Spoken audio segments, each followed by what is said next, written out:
మరో breaking update చూస్తున్నాం. లక్షలాది మంది భక్తులు నిలువెల్లా కన్నుల ఎదురు చూస్తున్న సార్లమ్మ ఆదివాసీ సాంప్రదాయాల మధ్య అట్టహాసంగా మేడారంలోని గద్దెపైకి చేరుకోవడంతో మహాజాతర తొలిఘట్టం ప్రశాంతంగా పూర్తయింది. ఈ తొలిఘట్టం పూర్తి కావడంతో మేడారం గద్దెలపై వనదేవతలు కొలుతీరారు. గద్దెలపైకి చేరిన సారలమ్మ, పగిడిద్దరాజు, గోవిందరాజు ఆదివాసీ సాంప్రదాయాలతో వనదేవతలను పూజార్లు తీసుకొచ్చారు. ఇక ఈ పవిత్ర ఘట్టంతో జాతర సందడి మొదలైంది. మహాజాతర ప్రారంభం సందర్భంగా నేడు మేడారానికి డిప్యూటీ సీఎం బట్టి విక్రమార్క, బీజేపీ కేంద్ర మంత్రి కిషన్ రెడ్డి వెళ్లనున్నారు. వనదేవతల దర్శనం అనంతరం జాతర ఏర్పాట్లు, సౌకర్యాలను బట్టి పరిశీలించనున్నారు. ఇక ఇదే అంశానికి సంబంధించి మరింత సమాచారాన్ని మా ప్రతినిధి రవీంద్ర అందిస్తారు. రవీంద్ర, చెప్పండి. మానస, ఏదైతే మేడారం సమ్మక్క సారలమ్మ జాతర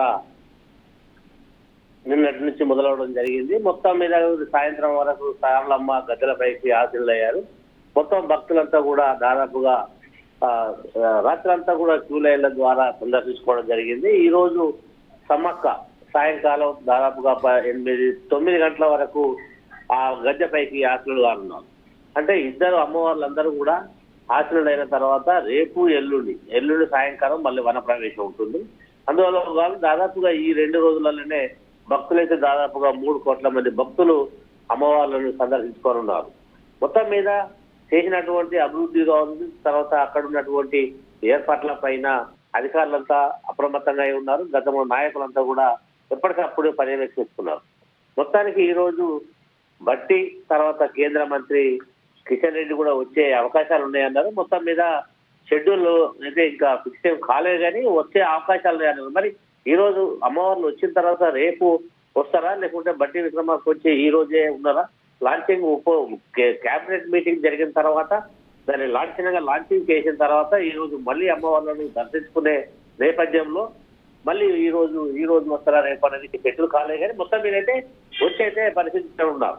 అంటే ఆల్రెడీ మంత్రులంతా కూడా పర్యవేక్షణలో అమ్మవార్లను రేపు ఎల్లుండి వరకు కూడా, అంటే కంటిన్యూగా ఈ 3 days అయితే భక్తులు తర్వాత అధికారులు నాయకులంతా కూడా వివిధ పక్షాల నాయకులు కూడా అందరూ కూడా వచ్చి సందర్శించుకునే నేపథ్యంలో భద్రతా చర్యలను కూడా కట్టుదిట్టం చేశారు. మొత్తం మీద అధికారులంతా కూడా అప్రమత్తమై ఉంది.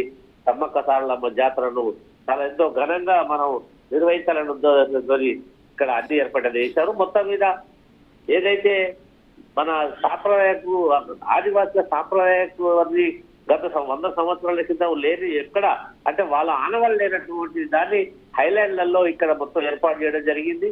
వాళ్ళ సంస్కృతి చిహ్నాలను కూడా ఇక్కడ నిర్మించడం జరిగింది హైలాండ్లలో.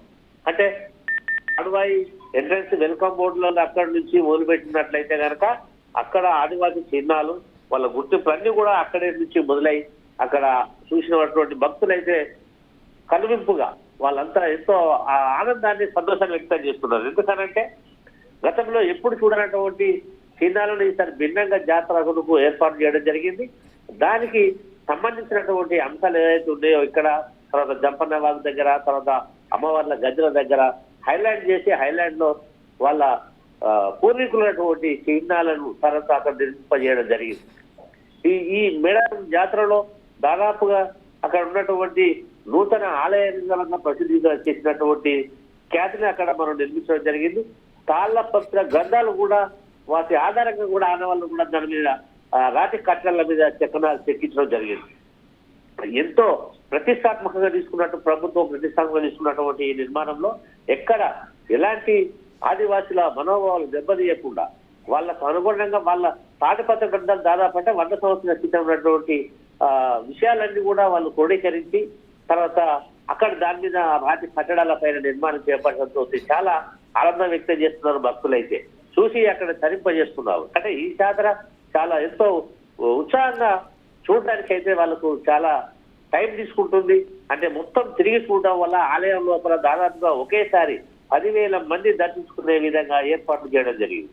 అంటే వాళ్ళందరికీ కూడా అక్కడ వచ్చినట్టు భక్తులు కూడా అక్కడ ఎంతో ఆనందాన్ని తర్వాత సంతోషాన్ని అయితే వ్యక్తం చేస్తున్నారు. ఏర్పాట్లు అయితే చాలా బ్రహ్మాండంగా ఉన్నాయని అయితే భక్తుల యొక్క భావజాలంతో వాళ్ళైతే తెలపడం జరుగుతుంది.